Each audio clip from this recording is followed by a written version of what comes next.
Welcome to the Be Honest Man podcast, a discussion among men of various perspectives on subjects from the taboo to the typical. This is episode 15.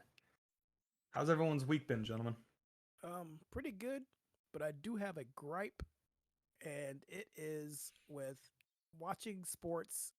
Why is it so complicated? Why are there so many streams and services and blackouts? Just want to watch baseball, and I can't even watch the Blue Jays versus the Orioles, which is a It's close game blacked to out. us. Yeah, it's blacked out. But Baltimore is closest to us, but we have to watch the New York game. And we have to watch Judge try to get his 60-second home run, which I don't care about as a Blue Jay fan. As a baseball fan, cool, but I'd rather watch my team. But what is a blackout?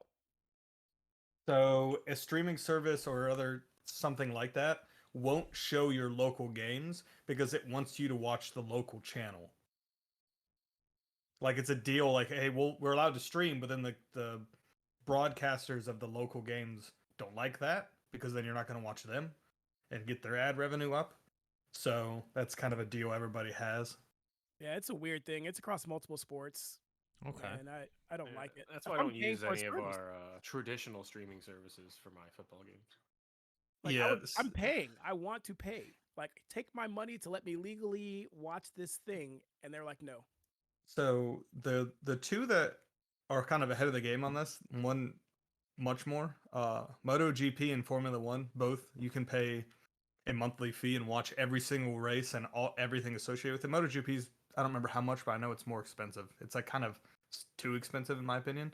But I think Formula One's like 10 or 15 bucks a month. You get every single race, all of qualifying, all of practice, all of the content that they create throughout the week, which is like hours and hours a week. Like you can watch everything. It has all the technology to watch, like in the race, in the cars, individual. Like they are leaps and bounds above everybody. But it's much less of a kind of with most team sports. Everything's tied to areas like regions, and so it's much more difficult to get everybody on board to agree to do a system like that, and who gets what and how much of a cut and all that stuff. Yeah. So while it's a good idea, I don't think it'll ever happen. At least not anytime soon. Interesting. Okay. Yeah, I didn't know. I'm with you though. I'm with you. I mean, if we can just black out all of baseball, that'd probably be pretty cool. This guy, come on. It would really hurt, you know? Yeah, really, dude. What did the? Wow. Oh yeah, so I did see people posting about how they were being forced to like watch the whole baseball thing with this guy's home runs, which people weren't a fan of. And then they were also saying like, great, yeah, they'll be cutting from like the college something channel, and they'll force us to watch people throw balls on purpose. Like that's literally it. They're literally like they're going to allow us. They're going to skip to it to watch people like literally just throw balls way off plate to not let him hit home runs. And I'm like, yeah, that would be pretty sucky. One of our pitchers, before he got his 61st home run, one of our pitchers walked him, and everybody in the stadium booed him. Mm-hmm. I'm sure they did. Is it just because nobody wants to be the person who gives them the thing? Yeah, nobody wants to be the footnote on somebody else's historic moment. Yeah, it's just going to be, everybody's going to be watching the clip and be like, oh, that's the guy who threw the ball. Yeah. Loser. It's like that poster from basketball where you're getting dunked on and you got somebody else's nuts in your face and you're on that poster. You're like, yep, that's me. Yep. That's why football is the superior sport, right? Brett Favre gave Michael Strahan the sack record. They're all friends. Did he really? Yeah, well, allegedly. He's like, come on back here and get me. Like, if you watch the play, it looks like he just kind of lays down and Strahan just lays on him. I mean, honestly, though, I would expect there's probably moments like that in most sports. Where somebody kind of gives it to him. Plus, it's Brett Favre, and he's not doing so hot right now. Yeah, there's a lot of controversy with him. But for my week, I mean, it's Monday. So I haven't done much this. Since the last time week. we recorded, how's it been? Come on, bud. Nothing too crazy. I don't remember if we talked about in the last episode. I think we might have because it was the day after that I got an X-ray done, and then I heard back, and the X-ray was fine, and for like my shoulder and stuff, which was expected. Like we didn't think it was like an X-ray sort of thing, and not like bone. But then it was basically like, hey, I can start to schedule you with an ortho, or I can get you an MRI. And it was like, okay, well, I want the ortho because I want to be able to actually talk about what's going on. But then I explained that I could be without insurance in the next month. And so he's like, well, let me just order the MRI then.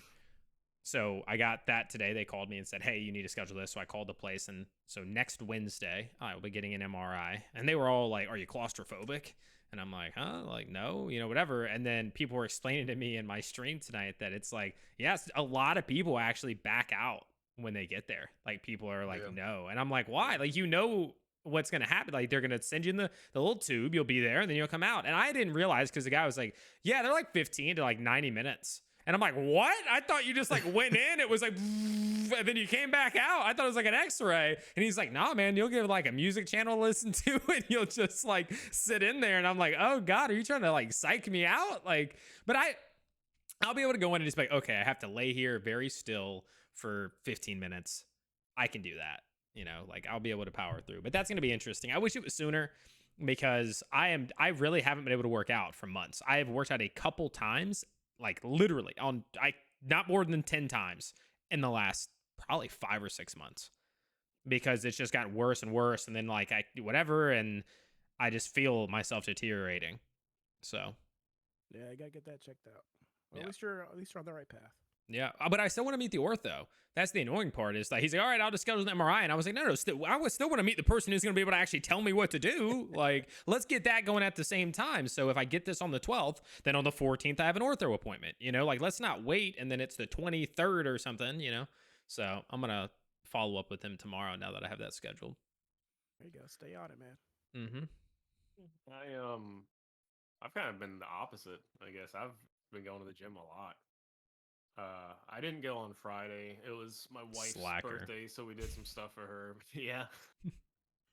I felt terrible about it, like, myself, because especially since I told her for her birthday I would make some stuff. So I made her like cake pops. I made some buffalo chicken dip. We had some people over and they brought some food. So it was all a bunch of stuff that I shouldn't have been eating, but I ate it anyway. And then I didn't go to the gym the next day. You didn't go the next day, so you missed 2 days? I missed 2 days. Oh my Lord. Yeah, that's a rule. You never miss 2 days. Yeah. I know. So I went back yesterday. I went again this morning. You're gonna have to double.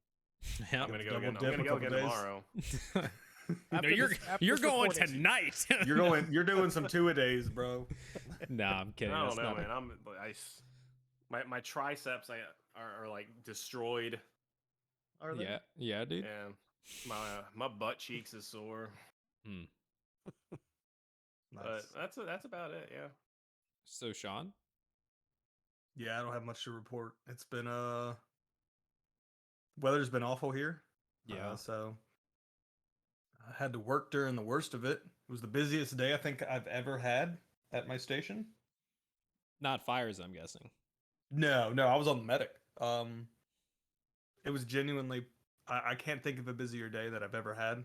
It was probably one of the busier days in the station's history. On a typical day, we might fill like 3/4 of a page. We have a logbook. We filled a page and a half. And I don't remember how many runs it was total, but it was a lot. Missed lunch completely, ate dinner at like 9 o'clock. It was just nonstop all day. Wow. So still been kind of, I don't know, trying to catch up on sleep from that and doing a lot of homework because they keep giving us more and more homework for this class. And honestly, I don't think I've done much more than that. So nothing exciting. No Chad's rest for the weary, man. Put down the head and grind. Shoot. Nose to the grindstone. Well, the topic we're going to get into this week is health and wellness, or well-being. It's going to touch on a whole lot of different things, all the different aspects that come along with that. So, have you guys had a positive or negative relationship with exercise growing up? I didn't mind it if it was related to sports. I didn't really work out or exercise on my own. Growing up, I didn't just like go on runs for the fun of it. I didn't really lift weights. I think a couple times, my dad had some weights in some sketch apartment thing that he had in downtown Hampton. And I think once or twice, I remember Sean and I in that room lifting and like looking out the window towards this church it was next to, and I don't know why that just like sticks out in my head, but that was it listening to AFI, I think, and just lifting weights in there, and that was basically it. And then I played soccer in high school, and so we did running. Didn't really lift any weights then. That was basically the most conditioned I've ever been in my life. And then I didn't really get into actually working out a lot until later. So it wasn't a negative thing. I wasn't like, oh no, but I also I just didn't do it either. So I didn't really have much of a relationship with it in general, I guess. I was, like typical 90s kid. I spent most of my time outside running around and playing. That's like the extent of it. And then through like middle school, high school, I didn't do a whole lot. There was like a very short period of my adult life where I was like, maybe I should work out and exercise and get in a better shape. And that ran out pretty quick too. Yeah, and it's really only kind of kicked in like now in my 30s, but so I guess it's a positive relationship now. Okay. Yeah, I don't really remember doing much of anything as far as that growing up. Like Chris said, I've been playing outside as a kid, but the glory days. Yeah. Yeah, So, I don't think I had any interest in it up until probably my mid 20s, maybe my early 20s. all right. So, do you guys remember in school? Maybe this is my age here, but having to do like the presidential award, you had to run a mile. Oh yeah, you did so many pull-ups. You had to do any of that stuff. No. I did. Yeah, I got the presidential award from Bill Clinton. Wow. Okay. Yeah, I can tell you, I hated that as a kid with asthma, and so for those who don't know what this thing was about, there were a couple of presidential first ladies or whatever that came up with this program where students had to meet a certain requirement for their age, to be able to, you had to run a mile in a certain amount of time. You had to be able to do so many pull-ups, or they would measure or count how many pull-ups you could do. And it was like a whole day of physical fitness. And if you didn't meet those requirements, you had to repeat to meet that minimum. Or I don't know what the repercussions were if you did not meet them. Maybe to talk to your parents or something. I don't know. Oh Jesus! But ours was just, I guess you don't get this patch. No, I had the presidential award. If you're on the top tier of that level, then you got the patch. But there was like a minimum requirement. So if I didn't meet that, you had to get a mile done in 13 minutes or 11 minutes or whatever. If you didn't do that, you had to repeat. And then the next day, all the kids got a free day for PE outside, and you had to repeat your exercises. So, well, they just think you would become more physically fit the next day. Like, you're 24 hours to turn this shit around. yeah, literally. They're like, oh, you didn't make your 11-minute mile. It took you 18 minutes. Oh, well, you better get it down to 11. It's like, dude, I tried. I tried. Out there. Yeah, I just imagine the really out of shape people and being like, no, you got to meet this. Like, dude, it's been 24 hours. Like, I didn't eat. Yeah. Like, I don't know. Sounds like, so was it like a choice at your school? Like, it was your decision if you wanted to try that? No. But that's even worse. I don't know. Maybe it was a military base thing. Maybe I don't. Maybe because my school is literally like everyone in your grade does all of the things. If you reach this threshold, you get this red patch. And if you reach the higher threshold, you get the blue presidential patch. If you didn't, you just don't get a patch. Yeah, that's what I thought it was. No, but you had to be the bare minimum, and if that bare minimum, you didn't get a patch. It was just like, hey, you're an okay person. You failed. Good luck next year. Yeah. Good luck in life. Okay, you failed it. Yeah, you're okay. I thought what you were gonna bring up when you said, I don't know, blah, blah, blah. I thought you were gonna bring up the pacer test. Oh man, I don't know that. Oh, that's the one with the little voice, and then the beep makes you run back and forth. Like it beeps and you run to the side, and then it beeps again, and you got to run back, and then it beeps and it starts to pick up, and then like you go and you basically just turn into like these fast, movements or sprints back and forth, and you want to see how high of a number you can get. Right. Okay. So it'll be like you've hit 10, you've hit 20, you've hit whatever. I hated that thing. Everyone hated that. No one liked that. No one liked the pacer test. I remember the pacer and I remember the V-sit. That's what I remember. So what is V-sit? That was just sit down and reaching out and trying to touch your toes. That was it. Oh, But I they remember put like a board down. You had to put your feet on the the board blue and box. try to reach as far as you could. Yeah. Yeah. Yeah. Okay. Interesting stuff. Interesting stuff. Yeah. So those are my only negative experiences with it. Outside of that, positive for me. Like I said, just running around. We played every sport we could in our little cul-de-sac. We called it the field, and played kickball, soccer, football, anything you think of out there. So it was mostly positive. Growing up. I mean, I didn't like running, so I guess where I said like, oh yeah, I didn't enjoy it. Even when I was playing soccer in high school, like I wasn't like, yeah, we're gonna do conditioning. We're gonna run around the field 17 times. Like, no, I was still like, these days suck. Why can't we just scrimmage? That's probably why we were bad. One of the reasons, at least. All right. So when did you realize exercising and health and fitness was an important part of your life, or is important? Period. I think I had started like I said, in like maybe my mid-20s. I might have dabbled a little bit, but when I went to do my first fire academy, I started to kind of try and prepare. And then being in the fire academy, it really kind of I did a volunteer one first, and that one wasn't as physically demanding. Not even 10%. I would say not even 20% as physically demanding, but it still made me realize that it was important. It's something I needed to work on. So when I went for my first career fire academy, I started to try and prepare a little bit. Wasn't anywhere near prepared enough, but did a lot of that. And then after that, I started to get into doing it a lot more, and realizing it was important for my job, for my health, to getting to how I wanted to look physical wise. So I think that was kind of the push. Oh yeah. About 2 weeks ago. I always knew, like in my head, deep in my soul, that exercise is good for me and it's important and I should do it. But I was always like, I guess I've always been pretty skinny, right? At least looking at it from the outside, and I could always just kind of eat whatever I wanted and never look like I really put on a lot of weight.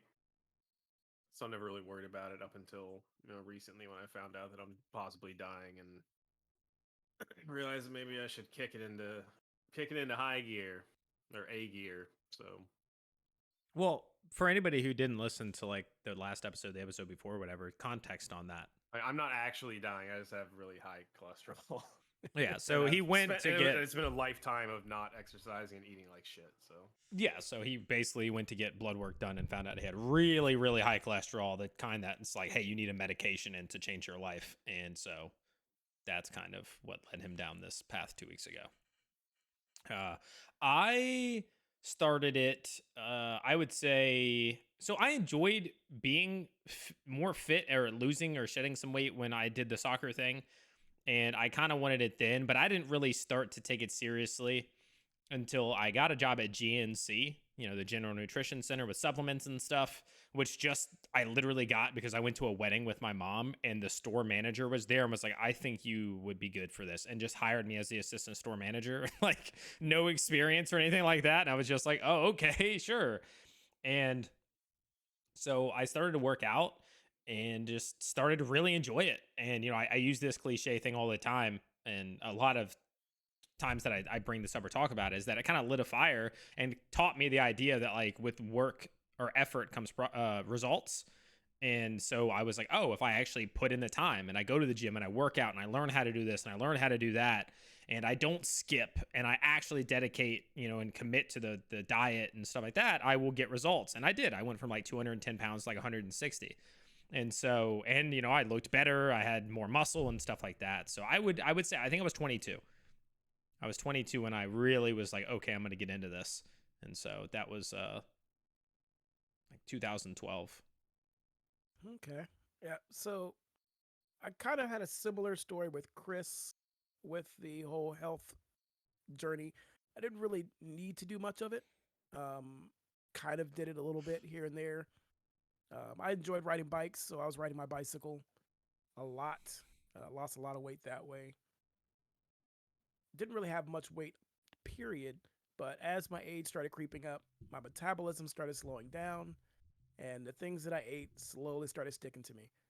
And got to the point where, oh, these pants don't fit. Oh, that's weird. Okay, I'll just go buy another pair of pants.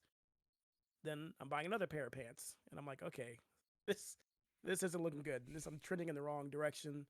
So I had to stop that, nip that in the bud. And Yeah, there's something wrong with all your pants. That's wild. It's the dang Gotta buy washing from a machine. different store. It's the washing Streaking my machine. clothes. Yeah, I still have some old shirts that I've just gotten rid of, and wearing a medium shirt. I look at that now. I was like, how did I fit in this? It's beyond me. It's A crazy. medium, baby. Yeah, I put that thing on now, and I'd rip that thing. I couldn't even get it over my head probably. But yeah, just realizing that wasn't looking the same way. Age was starting to get to me. I got a desk job versus a job that I was working at, and I think that was a big factor as well. Having a physically demanding job, unloading trucks 10 to 12 hours a day, and then going to an IT job where I'm sitting at a desk at a server room eating snacks, and yeah, slowly started messing me up. So it wasn't until after that and recently with life, just decided, hey, I need to get myself together. So, and I think we talked a little bit about our personal motivating factors with each of us, but I know for myself, my son that's coming, my wife is currently pregnant. That is a big motivating factor for everything I've got going on in my life right now. So trying to get better for him so I can live longer, be around, be able to enjoy, play with him. Those are all my motivating factors right now for my life. A lot of mine was aesthetic. Like, honestly, like a lot of mine was aesthetic. I wanted to look good. I wanted to be like I used to be. Like, I want to look like Steve Cook, just about 3 to 4 inches shorter. You know, like that was it. He had like that more classic physique taper without as much size. You know, you think of like Arnold Schwarzenegger, those guys where they had the massive chest and shoulders and all that, but it tapered down to like that V shape at the waist, more flat abs, not as much what you see today with like the bulging abs with like the modern day bodybuilders and stuff.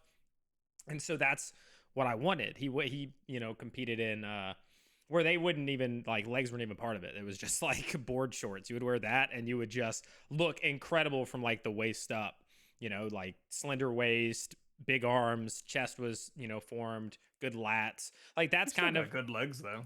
Yeah, most of them do. Most of them do. Yeah, most of them do. And so I was like Steve Cook. Like, I want to look like Steve Cook. I want to be lean. I want to have abs. I want to have good looking arms, all that sort of jazz. I wanted to be healthier. You know, all of those things were a part of it. But I was definitely like, one of the biggest factor I will say was I wanted to look better. Plain and simple. Like, I wanted to look better. I mean, that's always been a big motivation for me. These days I jump around a lot as far as my motivation, and my the routine and or activities that I perform coincide with that. For a long time I've kind of had ADHD when it comes to programs and things like that. And I'm starting to settle a little bit. I'm starting to fall more into the same kind of pattern of motivation. It's like, yeah, it's a little bit of everything. I want to look better, but I'm not trying to be jacked. My main thing is being healthy and being able to perform my job at, you know, peak capacity. And that's pretty much it. You know, and if I can do those things, then I know I'll look good. So that's kind of my motivation these days. I guess thinking about it, I really don't care too much about how I end up looking after all this. I think most of it for me was just the idea that I could, you know, at some point in the future, I could die earlier than, you know, I'm supposed to. And just having that in my head, thinking about, you know, my wife and I want kids at some point, and I want to be able to be there for these, you know, as of right now, non-existent kids. And For Steven. I want to be there for that. Yeah, for little Steven. Oh, wow, I didn't think that was. That's a committal, guys. Like 100%. We're writing that down. Like somebody get that in writing. I don't know. Yeah, I agree with that though. Just the idea of it. I just want to be able to be there for whatever I have in the future. It has I guess shifted that's to a cool, lifespan but- thing for me as well. Like it has. Like I have definitely in recent years, it is still I want to look good, but that has come down a little bit and just being like, oh, I want to be stronger for longer. I want to be healthier for longer. That has crept up in my priority list.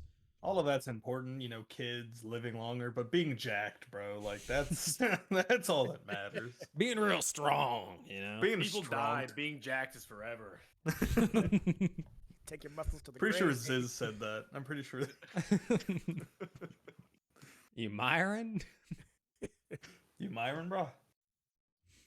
So, prior to us kind of getting into our exercise, what has stopped you from getting into exercise and fitness before what you've gotten into now? Laziness. Yeah, I was gonna say, Just real laziness. simple, just didn't want to do it. Laziness. Recently, shoulder. So injury has stopped me over the last. Now it was a combination. I would say some of it was lack of motivation and discipline, and then some of it was also just knowing like my shoulder is messed up. Like today, I could have gone. I was kind of in the mood to, but I was like, you have to stop.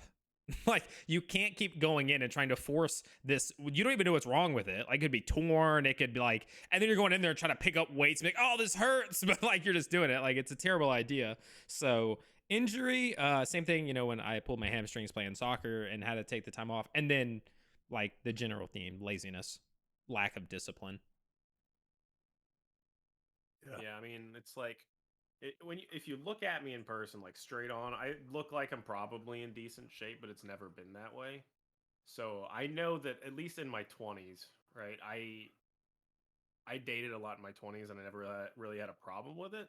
So I never felt like I had to you know, curls for the girls or exercise for the ladies. So I just never did it. And I was like, why should I do this for myself? That's fucking stupid. I gotta do it for the girls, but. It's like I'm getting the ladies anyway, so who Yeah, cares? like, why don't need to work out? All right, dude. There was one. I think I was like 20, 23, Arrogant 24. son of a.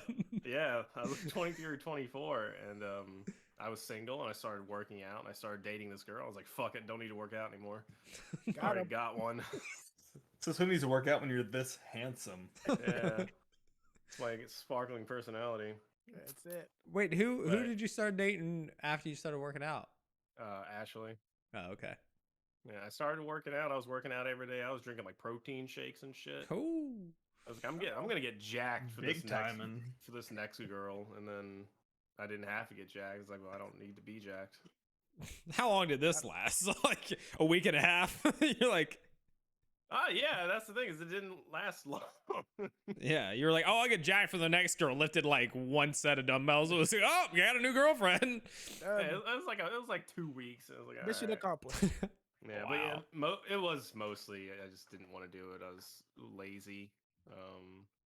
Yeah.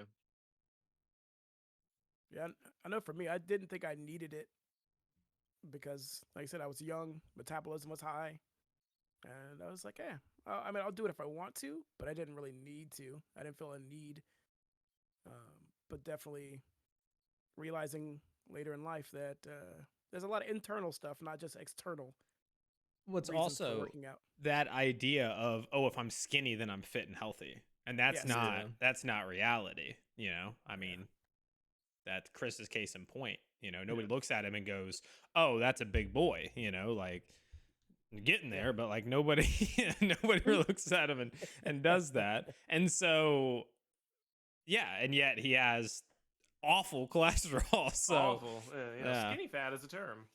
exactly, because it's that skinny is not a direct correlation to like, oh, you're healthier sort of thing. Exactly. So Yeah, definitely misconstrued a lot of times. Yeah, looking back, I feel like I definitely should have been more into it because I would say probably since like the 3rd or 4th grade, I've been overweight and always been unhappy with it. But I guess I just never realized that I could actually do anything to change it. But looking back, like thinking about it now, I'm like, why didn't I even at least I don't remember ever considering even trying to work out. yeah. I mean, like I've said many times on this show when it's come up, I always just assumed one day I would wake up and be skinnier. Like just Yeah. as I got older, I would just I become finally skinnier. grew up. Yeah, like I just like, oh, look, I turned 18, shed 20 pounds overnight. Like, let's freaking get it. And that just didn't happen. And once it clicked, that's the case. Also, I'm still gonna stand by it. I'm pretty sure you didn't even like look overweight until like your late teens or later. I think you were just like an average medium built guy. You weren't like meaty guy. Yeah, you weren't like Charles Skinny or anything, but you weren't like a big guy. Either way. Yeah, don't try to join our club. What? Bro, we were like the same in every way.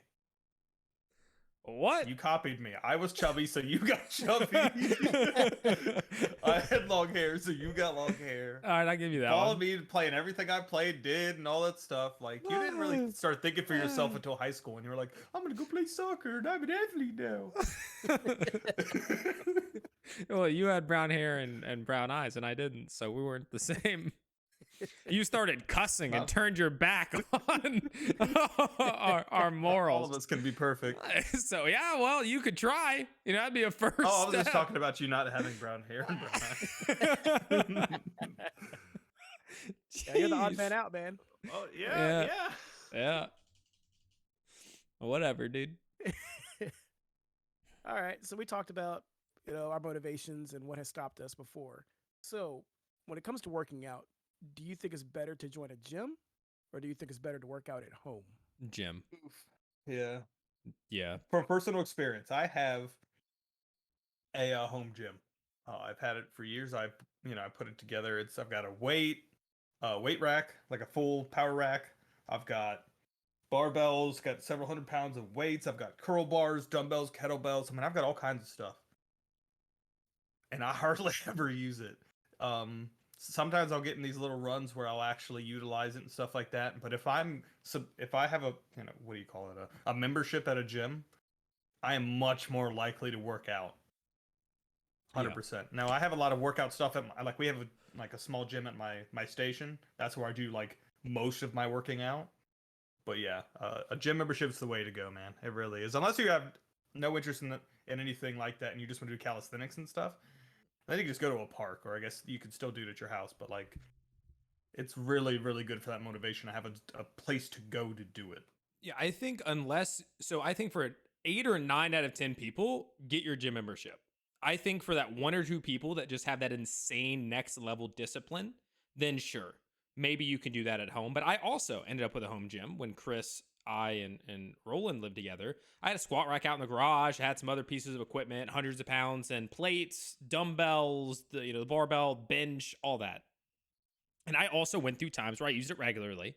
And then I went through months of using it once, twice, whatever. And I got a gym membership, and I just went to the gym because I was more likely to actually work out hard, not get distracted, all that sort of stuff by going and doing that, because you could always talk yourself out of it when you make it home. Absolutely. If you get home to do it, or you're at home already, and you're like, oh, I'm going to work out, and then you just get distracted by something. You sit down for a second, you whatever. And so my recommendation definitely is get a gym membership and just get in there. Sometimes you can be motivated by the dude who's 2 squat racks down, and be like, oh, okay, yeah, that dude's jacked. Like that's what I want to be able to do. That's the body. That's the, like, he's doing. Maybe I can ask for help, whatever it is.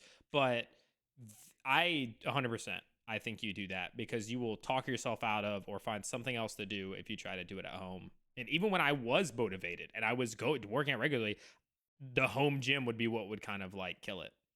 Yeah, and one of the big things for me, that the point you made there was that I think that you have less of a propensity to work out as hard at home.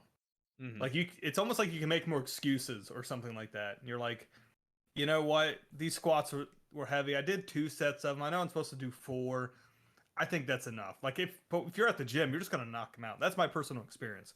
I feel like going to the gym, I'm just gonna put on more weight on the bar, and I'm also gonna knock out more reps. I'm just gonna, the motivation is just there. You're in that environment, and that's what that environment is for. Versus at home, where it's like, yeah, but my computer's like 30 steps away. Yep. And on the way there is the fridge. So. Yeah. Yep. I also, when I would be at home and stuff, I would try to stream it And then your mind's not in it. Whenever people ask me why I don't do workout streams and stuff like that, and I could probably go down to the gym we have here in the complex and do those, right? Like nobody's really going to say anything if I go in there, and there's never, at most I see like one other person in there sometimes. And it's in my head, I go, because I will not work out as hard. I will be checking to respond to chat. I'll be thinking about like how I look for the chat and all the sorts of, I just won't be as focused. And I used to try to do that at home. I would stream my workouts. So I just think that working out at home, again, you got to be a different type of person to pull it off consistently. And this is from, at this point, when Sean got a home gym and when I had a home gym, I've been working out for years at that point. And it was still like, if I didn't go to the gym, I wasn't really working out to the same level. So, yeah. And my limited experience, that's basically how I feel. I know that I don't have the discipline if I had a home gym to work out. Because I know that if I'm at the gym, the only things around me to distract me are just more machines. Mm-hmm. Compared to if I'm at home, there's the TV, the computer, my bed, a couch, the fridge, anything else that's easier. Oh yeah. So I definitely agree. Like I said, home equipment. Everybody's got that bike or that piece of equipment turned into a coat rack, or you set something down on it and then it gets piled up and lost underneath everything. So, but I think also with like you said, with the gyms, just having a place to go. So it's a reason to get out of the house. It's something else to do. And I definitely agree with seeing other people, kind of seeing the motivation of what you want to be or the goals that you're trying to achieve, and seeing somebody else there. It's another reminder. It's another mental thing to kind of get you going. Yeah, there's a social aspect to it. There's people to kind of friends to make, people to learn from, people that you may make a gym buddy, and now your workouts are just going to be that much better. There's a lot to it. I mean, most people, myself included, I'm going in there, I'm not really talking to anybody. My headphones are in, I'm doing my thing, but Steven's right. Like, there is that little bit of motivation just having other people around, Yeah, they might catch you and look over and you're looking strong and you're know, that sort of thing. So yeah, you get that little boost of ego to do it. You see like the little college kids coming in, home on break, and they're skinny as hell, and you're over there just ripping weights, feeling good, and then the really jacked guy comes in, and you're like, well, I gotta go to the other side of the gym now, god damn it. I think it's a community that everybody there is kind of with the same mindset of I want to better myself. That also kind of adds. So yes, I think we all agree. Go to the gym. Except for watch out for the old guys, because they're gonna corner you and they're gonna talk to you and you will get nothing done. Mm-hmm. And they're gonna stand naked beside you in the locker room. Just avoid the old men. So here's a question for you. You brought up a good point.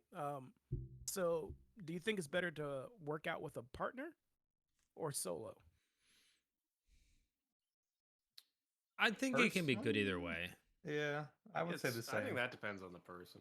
I also think to start, maybe a partner is a good way for accountability if you're both going to be able to do that. I know Roland and I were workout buddies for a while, and I think it was great. I think it helped us a lot. I think the downsides are when you get it with a workout partner who bails, doesn't want to do it, skips, whatever, and then it messes up because then all of a sudden you're not going. Or it's bothering you that they didn't show up or that they're not going to follow through. And if you're dependent on them for motivation stuff, it could be a problem. Yeah, but I think there are pros and cons. I've always wanted to have a workout partner. I mean, me and my wife worked out together for a while, but we were in very different, she had different goals, and obviously we worked with much different weights. So it wasn't like we could just kind of switch off. I'd have to take off 3/4 of the plates in order to, for her to do it. So it was kind of sometimes more trouble. But I've always liked the idea of having a partner to work out with. It's just never happened. We've worked out I've gone to the gym with I've gone to the gym with Steven, but again, it's typically we're doing different things. He's always, we just don't really typically align in what our I was doing a lot of time were. superset stuff and pushing for a different. He wanted to be the strongest person. So he's doing 3x5 and 5x5 and stuff, and I'm doing 12 reps of a lighter weight and going for more of that. And then I could bench press a lot, and he has a weak chest. So that was at this point, I don't know, bro. I have a busted shoulder. That's like, you know what? Excuses, That's dude. excuses. You can talk about. That's a loser's mentality right there. We've covered that point already. I about wasn't why even gonna you be don't want- sassy, but like my man's coming at me like. No, but so I always tell people that in a matter of like 6 months, my brother passed me in deadlifts and squats. I'd been working out for like 2 to 3 years at that point. And in maybe long, probably 2 or 3 years.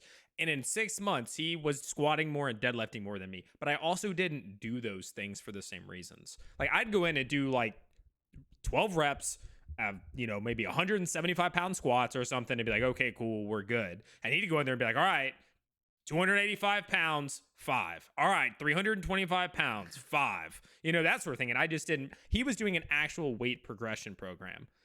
Yeah. Just for some reason, it didn't work for his chest. It just didn't. Well, yeah. So I was just. I started out like I was just. I started out at a CrossFit gym when I started working out. I thought you were about to say natty. I was like, I started out No, natty, bro, and once I freaking hit the syringe, Bro, my chest was huge. No, that's when I first learned like I'd obviously seen bench press. I just haven't really done it, or I've never even really been exposed to anything else. But I got exposed to deadlifts and squats, and I was just kind of naturally strong lower body. And the coach was like, "Have you ever thought about trying out powerlifting?" And I was like, "I don't even know what that is." And so he kind of showed it to me, and then I just stopped coming to CrossFit. And I would come in their off hours and just literally just do powerlifting stuff. And I went from, starting out with like the bar and maybe some 25s to doing 3 wheels, 315 or something like in a matter of like a couple months. And I never ever got real strong, but I was consistent. Really for strong maybe, compared to the normal human being. yeah, You were doing but, like 375 or something, yeah? Or I squatted 405 and I almost pulled. I squatted 405 and I think the highest I pulled was deadlift was 490, 485. like those are high weights for like the average person. Yeah, but like it then I just got depressed and I stopped working out and I ruined it. And now I can't do anything close to that. But I could still if I go into the gym, I have not deadlifted in a very long time because my back's been bad. I could probably still pull over 300 pounds. I've just always been good at that. Squat the same way. I could probably squat close to that. Bench is something I've tried to stay consistent on because I know I fall off. But I could still bench in like the mid 200s, maybe mid to high 200s. Steven probably might max out at 175, All right. I just look, this is what I remember. The reason I bring it up is because when I ended up hitting over a summer, my PR, me and Roland, we went in and I was like, dude, I'm going to hit 300 pounds on a bench press. I'm going to do it. And so for a couple of weeks, probably actually 2 weeks, I would go in and my whole goal was I'd be like, I'm going to hit the highest on bench press I can do. And I got up and I did 305 pounds. And I was like, heck yeah. I'm like 170 probably, benching 305 pounds. I said, that's sick. And I swear Sean did 155. I swear, that was it. It was 155 pounds. And I was like, get back over there and squat, I remember doing my first contest. My bench was abysmal. It was bad. It might have been 185, something like that. But this July I benched 275 with no spotter. So it's whatever. Yeah, and that's really good. 275, no spotter and stuff. That's a lot. But yeah, that's just what I remember is he was just hitting these numbers in the lower body, and I was just like, well, at least I still got the bench press. So speaking of Anyways. your different equipment types, do you prefer machines or free weights? That has Free always been weights. the debate. Everybody always, I don't see a problem with this. Yeah. And I don't see a problem with that. And I used to be really against machines. And now I'm like, I'll do anything. It don't matter. I do everything. I do dumbbells, kettlebells, barbells, machines, sleds, the yokes, stones, literally anything strength oriented. I'm about it. I don't care. Yeah. I prefer the free weights, but I also I'll do machines. I'm not against machines or anything like that. There are certain things where my mind muscle connection just won't work with free weights, but with a machine, I can really just position myself or focus to be okay, I'm actually really going to feel my lat here. Instead of I'm trying to do like pulls or something with like a dumbbell while I'm bent over, like bent over dumbbell rows, I'm like, like kind of, but I'm feeling a lot of me like squeezing it with like my arm and my forearm and all that. And I'm like, but if I go up to a machine and I'm like pulling down or something, I really feel it better. So I just think use them both, like use them to be optimal, in the best way. Yeah. I think you build up some of the other muscles when you use free weights with like stabilization and stuff like that, things you don't have to worry about. So there is a pro to the free weights, but that doesn't mean you can't use machines in your plan. Yeah, I definitely agree. With machines, you definitely get a more focused. Like the machine is designed to exactly focus and pinpoint. You know exactly, like you said, where you can feel it. It also gives you more of a control. So for safety reasons, if you're going in solo or things like that, you can do what you need to do and not have to worry about a spotter or being able to push yourself with some weights and not have to worry about damaging anything or anybody.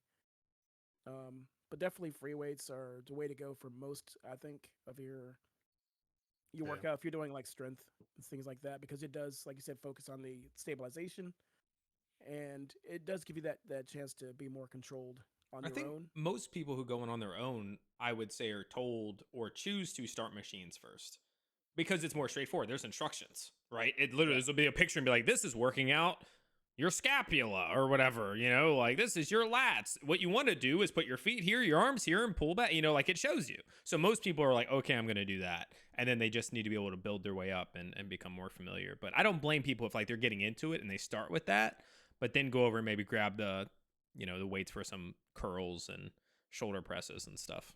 Yeah, because I do know there's a culture just started with that. Working out. I'm all just machines. I have zero experience in free weights. You can get jacked just with just with machines. And I mean, there is a machine for fucking everything. So there is. I do want to, and maybe there's a spot in this. I'm not sure. I want to know what Chris's routine looks like. I'm a big nerd about routines. I tried to ask him when we talked about it in that 3-person episode where you missed, and at that time he was just doing cardio. So yeah, I'm also interested once we get there. I'm a big nerd about like routines and stuff like that. Like, yeah. I don't think we particularly have a spot. We can go into it right now. We're talking about machines versus free weights. So I don't really have like a set routine right now. So I'll go in, I'll do cardio for like the first 30, 35 minutes. Ew. I was doing the treadmill and I started trying the bikes, and I don't know which one I particularly like more. Do the treadmill. But I've been doing cardio for the first 30, 35 minutes. I just did legs today. Which consisted of so it was all machines. So I was doing the leg press. The one where I raise my legs, and then the one where I lower my legs. So your quads and your hamstrings, leg extensions, and then leg curls. Leg curls. Yeah, and then I was doing like the little calf extensions. Yep. So it was I was doing a circuit of all 4 of those just for the next like 45 minutes or an hour, and then I did another like 15, 30 minutes of cardio at the end. So did you do like one thing of leg extensions, move over to the leg curls, move over to the calves, or did you do like 3 sets? I was trying to do like 4 sets of 10, 4 sets of 12. Basically I'm just trying to kind of like figure out what weights I can do and how consistently I can do them. Okay. You'll build up that work capacity over time and be, figure it out. Yeah, so I'm trying to keep to like X sets of at least 10 because I just picked the number and that felt right. I like the number 10. It's a nice even number, so I was trying to do that. Yeah, and that's good. Just what I did. That was just like today. So I did like arms and shit yesterday. No, I like it. I mean, the important thing, and it's something that I didn't really put a lot of importance in when I started, is just hitting everything. Like when I started, I knew that I wanted to be stronger on my deadlift, my squat, and my bench. And between those exercises, you hit the majority of your big muscles, but there's a lot of stuff that you can kind of isolate that would really help your posture and just balance of your musculature. And now I try to hit all those things, and try and do a little isolation and not just do like those big movements. So my only advice was going to be to do what you're already doing, which is don't neglect things. So Like you got your calves in there. Most people don't work their calves. Calves is important, man. I always ran into where I would do leg extensions and not leg curls. So like I wouldn't be doing my hamstrings. I would only be doing my quads because those look big, you know? Like that's where you're facing somebody and you turn your toes out a little bit and you raise them and all of a sudden you got your little teardrops forming on the front. Striations. You're like, well, it's the same thing with the arms though, right? Because like most people are like, oh, I'm going to crush my biceps. My triceps, meh. But the thing is, tricep like, is the bigger muscle group. That's the bigger muscle. It's going to really fill out your arm. It's not going to look as impressive, maybe like, you know, when you're flexing, but like it's going to fill out the arm. The same thing for the hamstrings. Like the quads where all your striations, where everything's going to look ripped. But you get a lot of size in the hams. Yeah, the hamstring's going to fill the leg out and make it look right. Also, the last couple times I was working out when I did lower body, I was doing the glute machines. And bro, the one where you're going from in to out, like you're pushing against. Oh, dude, like that sucker had my freaking glutes burned. I have this thing where I feel like I want to like crack my glutes. Like literally, I like extend and I'm just like trying to like crack my lower back or something. Yeah, like literally, like quite literally. And I'll be pushing, I'll be squeezing my glutes, man, squeezing, just like trying to pop them or something. And that machine, I was able to just like strengthen it because I knew that I needed to work on with, you know, my hip flexors and stuff have been bad because I pulled my hamstrings playing soccer growing up and blah, blah, blah. And so I was finally like, I'm going to work on those side things. I'm going to stop just only doing quads, hamstrings, you know, whatever. I'm actually going to do these because I watched some videos that were talking about, oh, the thing that's weak is actually at these, you know, muscles on the side and all that sort of stuff. Something like that. So I was like, okay, I'm going to try to do that and strengthen those. And it was quite different. Somebody pointed out to me, a girl that I know who has like a master's in, kinesiology or whatever it is, pointed out to me. I sent her something and she goes, your feet are pointed outwards. You have a weak something. And I'm just like, what? Like just at a random thing I sent her, she was just like, you walk with your toes pointed like more out. And she goes, that means that so-and-so is weakened. So I was like, okay, someone in there did it. And I swear, I think I noticed that I walk with more straight feet. Like after just a couple times of working out like these other muscles. Because so that was one of the muscles that they wanted me to work on for my physical therapy. And when I was talking to 2 people I work with, the same freaking muscle. So apparently everybody's ignoring their middle butt cheek and not working it. Like that middle glute. And we all need to be doing it. Yeah. It has a lot of things. And that's where posture and a lot of things come from. People think, oh, I'm just jacked up. But you can actually fix a lot of that stuff within weeks or months by just doing some of these exercises that kind of realign your body and stuff. So something to keep in mind. Yeah. I'll tell you that I never really got a routine. I would just kind of hop around, do whatever. I was like, oh, that machine looks cool. I'm going to do that. I'm going to go play with that machine. So I never really had a routine, never kind of focused on anything. I never had a real goal when going to the gym. So that would be my advice to anybody. Kind of figure out what you want to do, what your purpose is. Figure that out. Do some research and kind of go into it with that in mind. There are tons of plans out there. Oh yeah. Yeah, if you're trying to do cardio, trying to, you know, strengthen your vasculature or whatever, find what you're looking for, your focus, start with that. And then of course, once you get into it, you can always kind of branch out. And I will tell you here, before we continue any further, none of us are medical professionals. This is a disclaimer. None of us are actually trained. None of us are trained. None of us have any doctorate degrees. We are not professionals. So take this with a grain of salt. Do your own research. Consult your physicians before starting any kind of exercise that may damage or hurt you in any kind of way. Know your limits. But again, we are not professionals. So take this with a grain of salt. These are our personal experiences. Yeah. That's kind of a good point like you made, or like your advice there. I'm the type of person who needs a plan before I go to the gym. Like I need to know what I'm going to be doing, what I'm going to be working on. That's part of my motivation to actually go. My wife's the opposite. My wife can go in there and just start doing stuff. If I go to the gym like that, I'm going to walk out in 5 minutes. Like I need to have the plan. And if anybody wants, like Chris, Indy, if anybody wants to send me a message or whatever, like I will talk plans and routines and stuff. Like I'm a huge nerd about that sort of stuff. I love it. But I'll also go to the gym with any of you. Like I said, I want a partner. But anyways, all right, let's go. I was what thinking if we met about somewhere in the middle? No, legit. When Chris mentioned that he was starting to work out and stuff like that, I was like, oh man, like, because I'm planning to take a trip down there in the somewhat near future. You know, it could be within the next month or something. Sorry, you know, I didn't tell Chris, but like, you know, it could be. And you know, Mika said I could come anytime, and while she said that 2 to 3 months ago, probably, it's still anytime. So I will show up whenever I show up. Okay. And I was like, oh, now that Chris is into like working out and stuff, we can go to the gym together. Like, I can go put him through the ringer. You know what I'm saying? Oh. Like, it'll be fun. But I'm jacked up right now. So now I'm like, dude, okay. I got my Planet Fitness black card. Okay. I'll get you in there. Bro. Nice. I have a Planet Fitness membership, but it's only for mine. So I don't. But I'm coming down and we're going to get jacked. It's going to be great. Yeah. So Let's do it. If I figure Fitness my shoulder prep. thing out by that time and I can actually work out, that'll be cool. Or else I guess maybe we could just do lower body or something. But we'll go to the gym. You just stand there like a trainer and point at me and tell me what to do. Okay. Chris, Fair we're gonna enough. get you jacked for Christmas. That's gonna be your gift. Ooh, I got 2 months. Yeah, he's not going to be jacked, but you You're gonna be know, ripped. and he will be stronger. We should like start keeping track of how much weight you're doing now, and then be able to compare that in the future. But again, as Indy said, not professional. So when Sean is telling you, "Oh, I build your plan out," remember he does no certifications. He is not a no professional. certification whatsoever. Like Like I said, I'm a big nerd. I've spent hours upon hours upon hours upon hours just reading plans and routines and stuff just because I just love that aspect. Yep.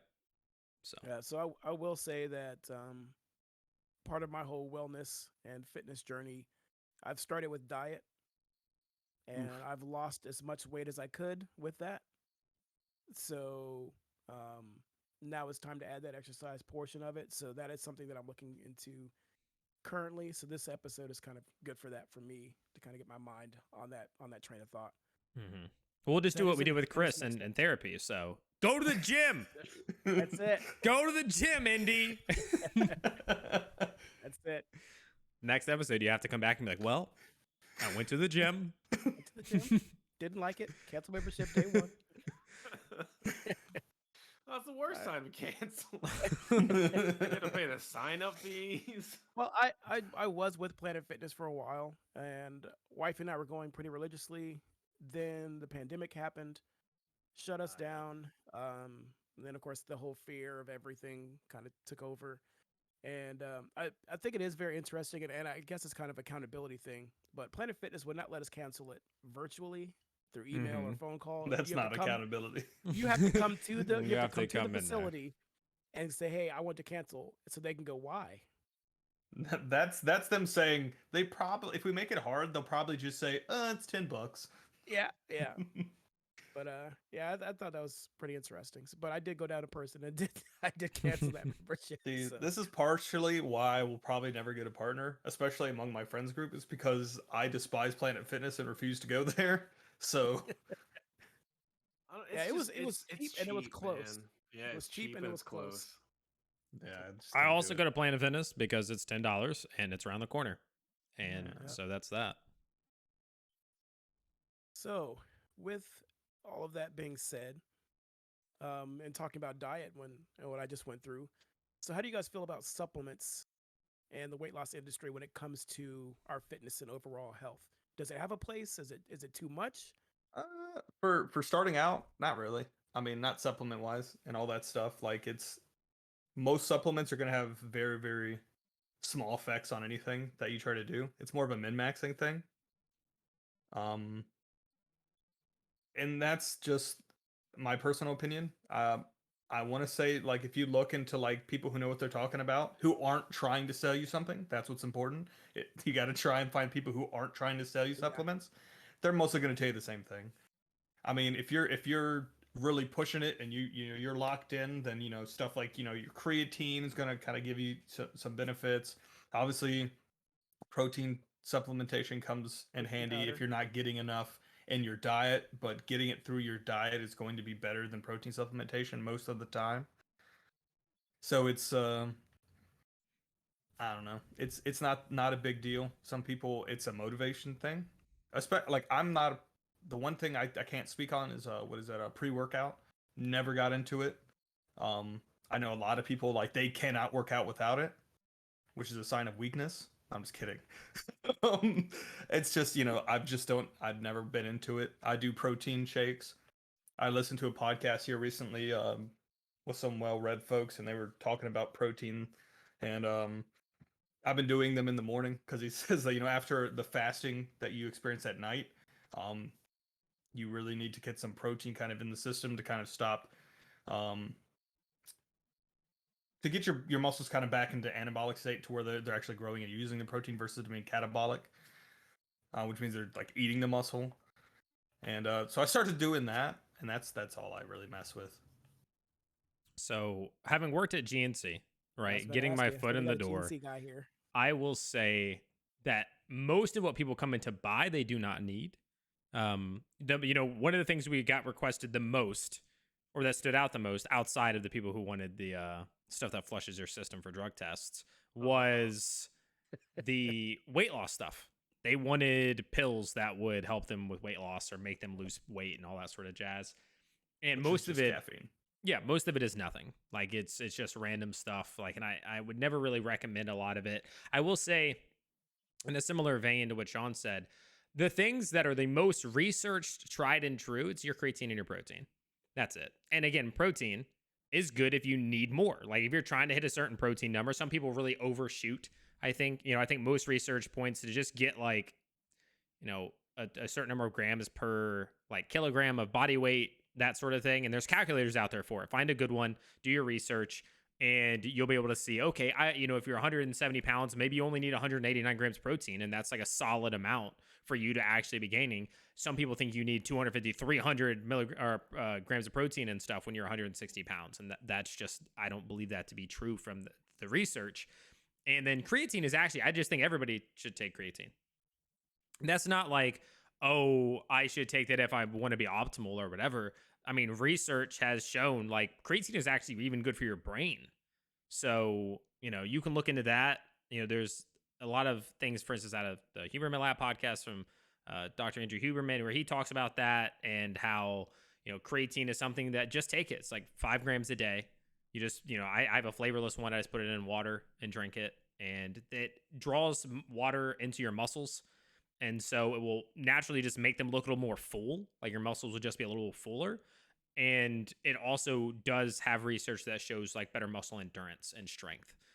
Incremental, right? We're not talking like you take creatine, all of a sudden you add 20 pounds to your lift or something. But there is science that shows that. So those are the two big ones. I mean, there is stuff out there. The stuff around BCAAs is really mixed, but I think it leans more towards like most people don't actually need it. Because you got to think some of these things, the cases that are being made, I mean, this is all marketing because health and all that stuff is so big these days, right? Health and fitness. So a lot of it's just marketing. Well, they'll take like, this stuff replenishes X, but nobody actually burns enough of X to need it replenished. But they'll market it as, this is what you'll need to do to restore your muscle, something, something, something. And it's like, but unless you're like a marathon runner who just finished their longest race, your body can actually handle that. Like you don't need that, that sort of stuff. So some of it's kind of just, you're wasting it. What do they say? You pee out most of a multivitamin because you get most of it anyway. And you might need that 1 or 2 little pieces, but like that's it sort of thing. So the other thing I would recommend is fish oil. There's enough research on fish oil that just shows in general, like it will alter your mood. It will help. I mean, just so many things that you should take fish oil. I think anybody could look at the research for that and come to the conclusion that like, wow, why am I not doing this? And the other one would be like vitamin D, right? If you have a vitamin D deficiency, so you would want to get your blood checked. Most people do. I think they're finding these days. Yeah, so that's another, because we spend more time indoors. We're not going out, whatever. And with all of this, I can say I think you should take fish oil, you take vitamin D. We go back to ask, your primary care physician, go to your doctors, stuff like that. Get your blood work done, and that can tell you. I started taking vitamin D because I went to the doctor and I found that like the only thing that was off on my blood work was that I had a very minor vitamin D deficiency. So I started taking vitamin D because why not fix that? And so those are the big things for me. I don't think a lot of the other stuff is necessary. Pre-workouts, I did want to touch on that. Sorry for this long-winded one. Pre-workouts, I think they can be awesome, and they can give you some of the best workouts you will ever have in your life. You will have a killer pump. You'll look vascular. Veins will be popping. But I think a lot of people, you become dependent on it to where all of a sudden when you don't have it, you're like, I don't feel like working out. Like I'm just not going to be able to get in there and do anything. And I have fallen into that cycle many times. It's caffeine dependency, basically. Now you get the other benefits with like the other thing to have in it, but a lot of those, same thing. You build up a tolerance, or like long term, if you have it every day, it can actually like not be that great for you. So do your research. Don't become dependent. Maybe if you can try to, the problem with doing things like, oh, I'll limit myself, I'll only do it on leg day or only do whatever, is that you'll get used to how good you feel on leg day. And then Monday rolls around, and it's chest day, and you're going, well, maybe I'll take a little bit. And maybe that's addictive personality, but that's generally how that works. Is you start to feel good with those things and you need them more often, and then it feels really bad when you come off of it, even like resembles depression at times, because you're so used to feeling this amped up, just like I could crush anything right now, I'm ready to freaking kill it, because a lot of things have focus in them and are things for focus, and then you come off of it and you're like, wow, I don't have the drive to do anything. So keep that in mind. I mean, So I think that pretty much covers everything I wanted to say. I feel like, in my limited experience, right? I feel like supplements in general to have at least some place in the industry. And then I feel like the weight loss industry in general is kind of a sham. Mm-hmm. Yeah. And I think people know that and they just don't want to admit it. Yeah, everybody wants that quick fix. We want it Yeah. now. They say the microwave culture that we've Mhm. got going on, and we want it now. We want it fast, and there's got to be an easier way than doing the hard work. And Stephen, as you said, you put in the work, you get the results. Yep. And so sometimes you just gotta do that. Gotta do the thing. That's it. Yep. So, do you think your quality of life is improved with exercise versus without exercise? Yeah, dude, Absolutely. way more babes. Your self-perception is really important. The way that you kind of feel about yourself is really important, and not everybody really cares. Chris has said like he doesn't care, about how he looks necessarily, but I would say most people probably do at some point. There's plenty of times where I'm like, fuck it, I don't care. I look like I'm kind of strong, but I'm fluffy, and that's all right. But then most of the time that I walk past a mirror, I'm like, oh my god, you look like shit, bro. Like you really got to get it together. Which really, if I could get rid of my love handles, happiest man on earth. I wouldn't consider anything else. But those will probably be the last things I could possibly lose when I do lose weight. Yep. So fuck me. But I think that aspect has a big effect. Being healthier in general, which a lot of can come with exercise, has a big effect, like on your actual body and how you feel. So yeah, I think exercise is, and obviously you can overdo anything, but most of us are never going to fall into that trap. I think exercise absolutely improves your quality of life. Yeah, I don't. There's no doubt. I think to touch on the idea though, where you said they do it because the looking good part is what makes you like feel better. But I think also it's just confidence, not even just in the way that you necessarily look, but I think you just feeling stronger, you feel more confident. Feeling healthier, you feel more confident. So even if it's not like I look better and that's what makes me more confident, the idea that like you can lift 40 more pounds than you could last time, you checked a PR or something 4 months ago, or whatever it is, you can lift more than the average man, or like those things make you more confident, like regardless of whether or not it's I look good now, like I have a six pack or something. Yeah. I think just in general, it and all the other stuff that comes with it, right? I mean, the research undoubtedly says you will feel better. You will feel better. Like your body biologically will react, and you'll get your endorphins. You'll get, just like things will work better in your body. Like all that stuff comes together when you exercise. So there's no doubt your quality of life improves. Yeah. So even just in these 2 weeks, right? It's given me a reason to get out of bed and get active and to just start off my day with something. And I think like the best part for me is like I know I'm sore, my arms are sore, they're killing me, but I love it because it gives me that sense of accomplishment. Like I went out and I did something, and I know it's good for me. It's gonna make me healthier. It's gonna it's doing good things for me. So I don't know, maybe it's it's still at that point where it's fresh and I'm still excited to go to the gym every day, but it feels good. Yeah. So we're gonna talk about that a little bit too. So there is a connection between your physical and your mental well being. And so some of the articles that we had looked at and the research we have done, the top point there was releasing those feel good endorphins. So that's something you guys have spoke about there. Very, you feel that, and it's.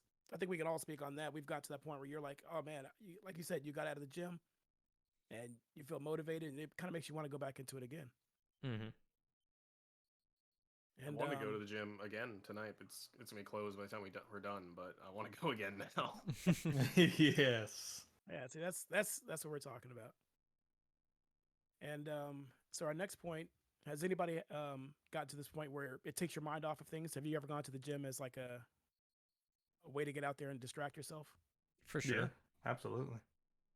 Sometimes it works, sometimes it doesn't. It depends on how focused you can be on it and stuff like that. But yeah, there's no doubt. Just like with anything, it's just a healthy way of like distracting yourself for the most part. So yeah. So what about we talked about the gaining of confidence. We've all gained some confidence after going to the gym a little bit or a lot. It all depends. So the social interaction part we spoke about. So do you guys enjoy social interaction at the gym? Or are you guys just more of like, I just want to go there, get my stuff done, and go home? I don't know that I ever particularly plan on engaging with people at the gym. I don't know, maybe at some point, but like right now, I go in with my earbuds in, and I pay no attention to anyone around me. Yeah, I don't and do a lot of interacting with people. I like the atmosphere. I just like being around other people who are kind of pushing themselves, and whether that drives you because you want to beat the person next to you or just because it instills like a wow sort of thing. Who knows? Everybody's gonna be different, and depends on who you're looking at and if you're looking at somebody or not and whatever. But I think just being around people is something that can drive you to Yeah, and I've gone to a lot of different types of gyms. Like I said, my first one that I really kind of went to was like a CrossFit gym. It was a small like CrossFit gym, and it was kind of like a small family. Like you saw the same people every day. So you had a kind of close relationship. And then I've gone to everything from Planet Fitnesses to Globo gyms to YMCA's to community centers. One gym that I particularly liked a lot was this place called Extreme Muscle that was in an old gas station. It was like an old 7-Eleven. It started there in the 80s, and it had the same equipment since then. It was just a meathead, like big bodybuilder powerlifting gym with just iron plates and rusty machines. And in the summer after it rained, it would smell like diesel fuel because the tanks were still underground. But anyways, it would I mean, you just again, you kind of like, and most, I won't say most of the guys, I was like, a lot of the guys in there are just older guys who have been there since like it started, like since the 80s, just going in there, you know, guys who you don't really think to work out, they're just big dudes. They just do manual labor jobs, work at the shipyard or something like that, and they just come in here and start throwing around 500 pounds like it's nothing, curling 100 pounds, just like just killing it, just looking like somebody's dad, and you're like, he's in here in boots and some fucking jeans, just like curling your body weight, and you're like, what is happening? But like, those are some of the most supportive, down to earth, and cool people you ever have the privilege to be in a gym with. Like everybody I interacted with there was like hyping you up, or like looking out for you, like giving you recommendations. Like it was just given. You couldn't really move around without bumping into somebody because it was the size of a bedroom, but it was just like it was just a really cool thing, and I miss that place. It's since closed down, but there's definitely some social interaction, that some good that comes from it. There's been times where I'm not the most social person, but there's been times where I've seen like a younger guy working out or like doing something, similar to maybe what I would do. And I might go in there and be like, hey man, try doing it this way, or try doing this, bring your elbows in, put your hands out a little farther, stuff like that, that just kind of, I don't know, just kind of pass on that information. Mm-hmm. And I had a time recently with something like that. There was like a group of like 3 dudes, and he was doing like an easy curl bar, but he was doing shoulder presses. and he was standing so straight legged with his feet like in, because basically for most things you want to get an athletic stance. What an athletic stance is, you're going to be feet about shoulder width apart, slight bend in the knee, like that like pre-jump sort of thing, but not too deep into it. And this dude was like straight legged, feet were all like maybe like half a foot between them. And I'm like, dude, I mean, this dude's like pushing up from like the front heel of his, or the front roll of his foot or whatever. And I'm like, hey man, spread your feet, like bend a little bit, that sort of thing. And you'll be able to drive more and actually build, that sort of thing. And so he did it, and he didn't really like say anything. He just did it. And his reaction was almost like, oh yeah, like, yeah. And I'm just like, okay, all right. This feels better. Yeah. So I think, like you said, the culture of it, being there, having people with the same mindset, and having a common goal, it's a motivating thing. And I can imagine like anything else in the world, a small like a mom and pop place is probably a better place for that than like a Planet Fitness. You get to know the regulars, and like, you're back in here again. What's going on? Oh, yeah. You can still get that. I definitely, I mean, even at Planet regulars. Fitness, if you go around the same time, you see the same people, right? People build habits. I've definitely been seeing the same people. Yeah, you see a lot of the same people when you go into those. So, yeah. And we also spoke about, of course, it is a healthy way to cope. So that's, of course, if you're getting off of some kind of an addiction, or even just just need a healthier outlet, this is definitely a way to go, and more productive. So with exercise, of course, there are some benefits here. Number one, Chris, you wanna go ahead and say this one? Benefit number one, lower cholesterol. That's pretty important for me. Yeah, I mean, on top of all the other things I've been trying to do, I know that working out is going to help out a bunch. So, I don't know that as best I can. And you can't trust everything on the internet, but I saw something recently where there was some doctor, and there was support for him in the comments of whatever it was, but claiming that cholesterol's not bad. There is no bad cholesterol. That was an interesting thing to see. Yeah. Well, the thing with that is that we can't. The way that we look at cholesterol from a scientific perspective, the way we measure it, is just not the full picture. And so, I don't know. There's a lot of conflicting information, and we've had this talk at work because I also have had cholesterol issues that I'm just now starting to get under control. And some people will just be like, well, like all of that's just bullshit anyways. Like you don't need to worry about that. But it's again, it's just one of those tricky things where it's like, yeah, that's cool, but there's just not enough for me to make a life decision based on, Yeah. I just wanted to touch on that. That's no, I get it. I've also been exposed to that same information. Yeah, so. Being that I don't have that kind of experience, I will just trust the people that say, hey, it's probably bad. So yeah. It's one of those things. I'm just gonna go with it. Yeah. I mean, I don't think you're gonna have any negative outcomes from going. Exactly. Like there might not. There's not gonna be. So, I didn't even necessarily mean that. I just meant like the fear of that. But yeah, it's not like I'm going out of my way to do anything like extreme to try and fix anything. I'm just eating better and exercising, and even if it turns out cholesterol's fine, everything you're doing is better for you anyway. Yes, it's just what I should have been doing anyway. Yeah. So, like I said, with all these, we're not scientists, and do your own research with a lot of this stuff here. But another benefit that is claimed to be out there is lowering your triglycerides. And it says rising triglycerides levels are associated with an increased risk of heart disease, which everything is a leading killer among men, but this is one of those proclaimed things. And so yeah, take care of your heart. It is your strongest muscle, or your most important one, I should say. So you want to take care of that heart. Benefit number 3 specifically speaks to me is lowering high blood pressure, which again leads to heart disease and stroke. Blood pressure, I don't know. I guess it's hereditary, or can be. It can be a factor. And I don't really eat things that would give me high. I don't really care for salt. I don't really salt anything. So I know part of that's hereditary for me. So another motivating factor for me to get into the gym. Yeah.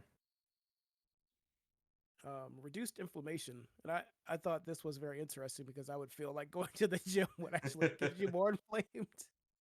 Well, there's a difference it's between kinda broad. soreness and Yeah. inflammation.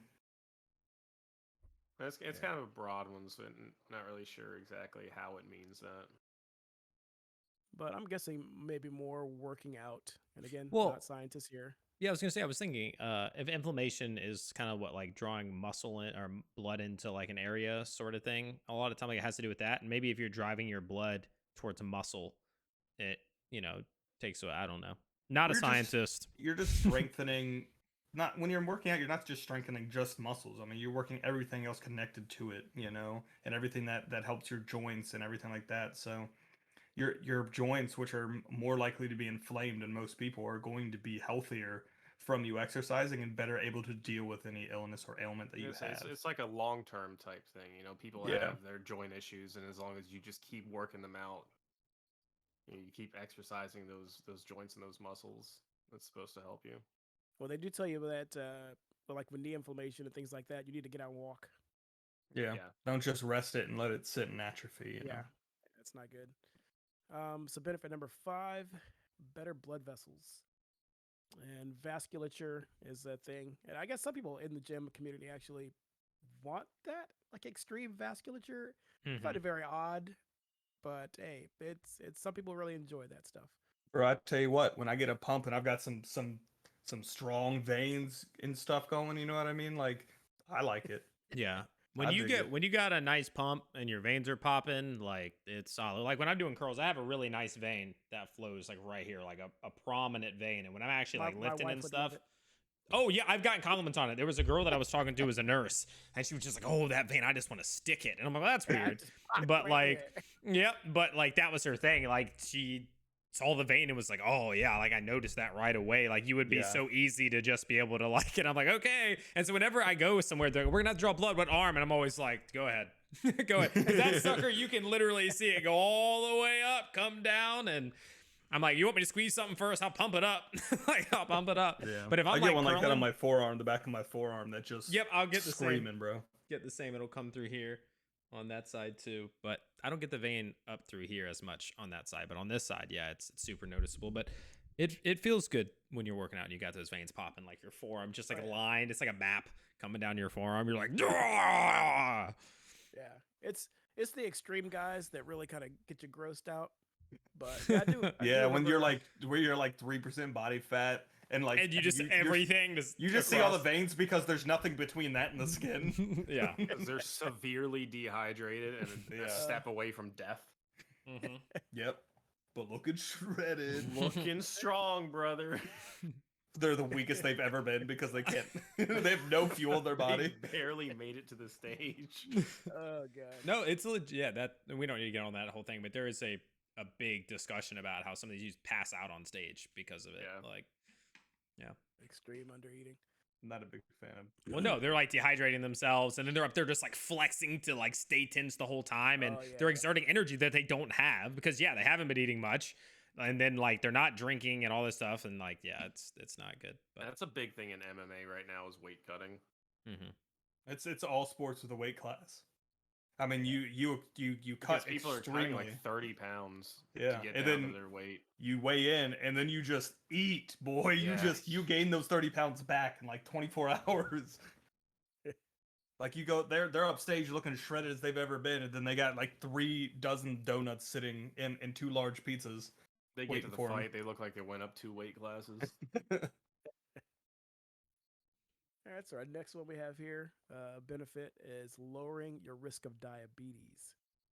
Big one. Yeah. Diabetes has caused all sorts of problems. Yeah. I didn't know people like lose limbs because of diabetes.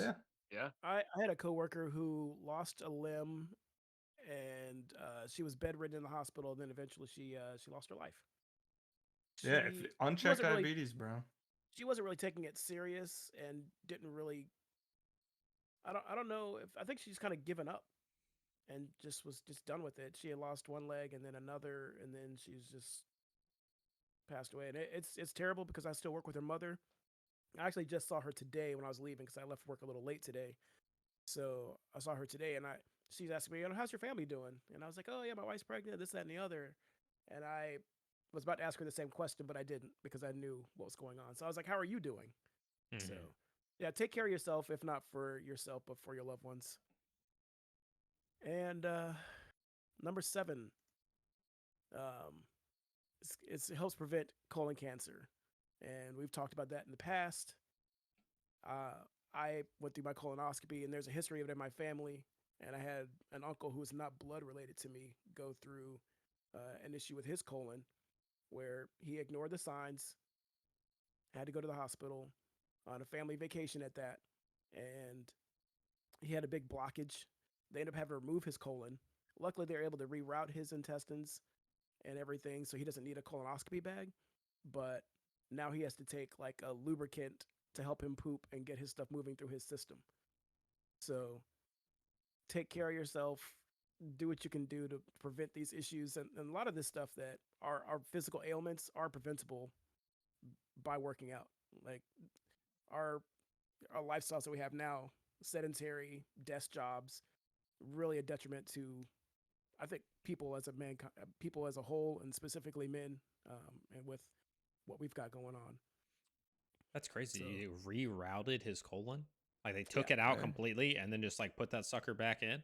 Yep. That's they just kind of like, we're just gonna connect these two things. We're gonna take out the middleman. Yep. Take this piece out. Luckily, it wasn't cancer, but it was preventable. It was something he could have. Hey, we could have looked at this. We could have found this earlier. And he had signs that he just ignored, and he had a family history of it, and was to the point where he's like, if I don't go get it checked out, if I don't get the bad news, it's not really there. Yeah, that's how some people are. Yeah, that's definitely how some people are. But 30 to 40% for reduction in colon cancer risk seems like a pretty solid reason. That's a big number. 30 to 40% is a big number. Yeah, I mean, that's a big, like, for me in my field of work, like anything I could do to kind of help with stuff like that, being as like people in my line of work are 30 to 40% higher risk of pretty much all cancers. You know, anything like, you know, I like that. I like that statistic. Yeah. So number 8, we've got here strong bones. And I know with age, that bone density, bone mass starts to wither. And this is definitely a way to help stay on top of that. And I know this is probably a bigger factor for ladies. I know bone loss or bone density goes down very quickly. I knew a lot of ladies growing up that were going through nursing programs, and they were getting all this information as they're going through the nursing programs. They started taking calcium chews really early. I didn't know they were a thing, but they were like calcium chews targeted for women. And yeah, we sold like them chocolates. Yep. So I didn't know that was a thing. So take care of your bones. And drink number milk. 9, drink. Well, I'm not drinking milk, but you do you, buddy. No, I'm not cashew milk. I get my milk from plants. But so number 9, and the benefit, the most common with working out is weight loss. Yeah, and I think we can all attest to that. I don't know. I haven't weighed myself since I started going to the gym. Yeah, you don't really need to worry about it. Well, I wasn't planning on it, honestly. Now wait, for you, like, I mean, you'll see some body composition changes in the next couple weeks, I would think. But I do know with like working out, like weight can be not a big factor to kind of focus on. I guess it depends on your style of working out, because you can put on muscle mass and lose fat and look differently, but your weight will stay the same. It depends on the gain that I mean, the speed at which you're gaining and losing and stuff like that. Yeah. Also, you have what's called the noob gains, where your body adapts like a bit differently or faster in the early stages, and then the longer you work out, the longer it takes to actually continue to, because you're at that point you're making just these incremental upticks in weight and whatever, and your muscles just not moving along at as quick of a pace. So there's that as well, but. Yeah, it like you said, yeah, it depends on what you're doing exactly as well. What's your calorie intake like? Stuff like that. If you're you got to eat to grow. Yeah, so there's all those sorts of things to keep in mind. But unless you're like trying to lose weight or you're really trying to gain weight, you don't have to pay attention to it. Like work out the healthy way, do the things you want to do, and then after a couple of weeks, compare like a pre-photo to a later photo. I wouldn't check every day because you're not going to notice it, or you're going to like make yourself stressed out because you might look bigger the day after when you wanted to be thinner. And it's just because maybe you had something to eat the day before that held more water weight, and then you'll be beating yourself up and be like, why am I even doing this? So tip would be to, you know, once a week, once every 2 weeks, something like that, to compare. And also think about those things. Like, should I do it today if I just ate cake and something to celebrate something yesterday? Probably not. Give it another day. You know, Did I eat a whole bucket of fried shrimp? Yeah, like then probably give it 2 days. You know, like let that leave your system and not fudge the stats. So, oh yeah. And number 10, and I think a reason that we're all doing this is a longer life. So definitely some good reasons to work out if you're on the edge of thinking about it or delaying that start. One of the things with longer life is, so one of the leading causes of death in geriatrics is mobility issues, and most of those are linked to muscle loss. So there's a lot of research being done on like protein intake and how much you should be kind of getting in as you're older to kind of keep muscle, but also how beneficial it is for as we get older to continue to work out and exercise. Because when you start to lose that, it's like, I think like when you get above 40, it really starts to kind of get difficult. When you get above 60, you're not going to put muscle back on. So anything you lose is probably gone for good. And what that gets a lot of people is like, say you have a fall and you break your leg, you can't get around as much, you're bedridden. Like, and I see this with people all the time. All the time. That's pretty much a death sentence for a lot of people. Like, I knew a woman she was a big lady. She was in her late 60s, early 70s. Super nice lady. Probably pushing 450. I mean, big lady. Started to lose a ton of weight. Started to do it right, getting out. You know, she was actually able to get up and walk around and stuff. Ended up falling and breaking her leg. She never recovered. Because it's just so difficult. Because at that point, like, everything in your body is just going to start deteriorating. So it's just extremely important, not only obviously to take care of yourself now, but to continue to do that the rest of your life. It just is. Yeah, it Keep doesn't that have in to be mind. extreme either. You know, No, just you don't have to be in the gym mobile. like slamming weights. Just like, Yeah. again, just do some stuff to keep your body in shape. Yeah, keep your body knowing like, hey, we're still kicking. We're still going. We're still working. Maybe that's part of, the thing with so many people, when they retire, they just want to stop doing stuff. I want to stop working. I want to stop, I just want to relax. And it's not necessarily good for you. You got to still do some stuff, Yeah, so finding some hobbies that keep you outdoors and keep you moving, and all beneficial. So we talked about all the good stuff. So are there any downsides to exercise and fitness that you guys can think of? Like I said earlier, I think you can overdo it. Like just being unsafe about it, right? You can hurt yourself. I've done it. I've done it. You ever heard of German volume training? Yeah, it's a lot. GPT. Yep, it's a lot of reps. You know what you're supposed to do? Really dial down that weight. You know what Sean really doesn't like to do? Dial down that weight. The only time that I ever worked out that I hurt myself during the workout. I felt I was working through, that's 10 sets of 10, right? If I remember that correctly, Steven? It's like 100 total reps. Mm-hmm. And I was doing deadlifts with, I don't even remember. It was a stupid amount of weight for what I was doing, being it was my first week doing it. And about halfway through, I felt a pop that reverberated through my entire body and my lower back. And I heard it. Jessica heard it. And I just fell to the ground, and I was terrified about I just laid there like a fish. And I was like, I'm not even going to try to get up because I'm terrified I won't be able to. And never did that again. So there, you could definitely be stupid. You could definitely hurt yourself. Oh yeah. So being overzealous. Yeah, that's the main thing for me. So I don't want to rehash that. The other thing is going a little too insane with it. And this is more just a negative that like I've seen in experiences where like, there were some guys who they can't speak without mentioning the fact that they're going to work out or that they're like, it just becomes personality. Their personality, their entire personality is just working out. Like that's it. Like everything has to come back to that. And because I also work out, like these dudes would bring it up to me constantly. Like they couldn't speak without talking about a routine or their latest lift or the fact that man, I wish I could be at the gym right now. I wish I could. And I'm just like, I don't, man. Like I don't wish I could be at the gym right now. I'm trying to play this freaking game. So just stop, just stop, okay? Like you can bring it up and you can be but like there's a limit, and so some people they go too hard. Like they go too hard. It becomes like all of their personality. And so that's not a negative to it. That's just something some people do and it bothers me.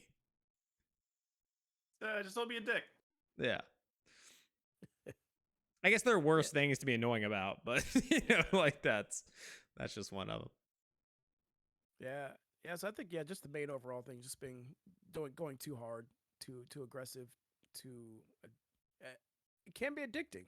Mm-hmm. Or making it like allowing it to make you think or look down on other people. Like some people they'll get confident, but then they'll like surpass that, and all of a sudden it'll be like, oh, I'm better than you because I lift or like because I can push X amount of weight and stuff like that. Yeah, so there's always someone stronger. Mm-hmm. Oh yeah. Yeah, just be good humans.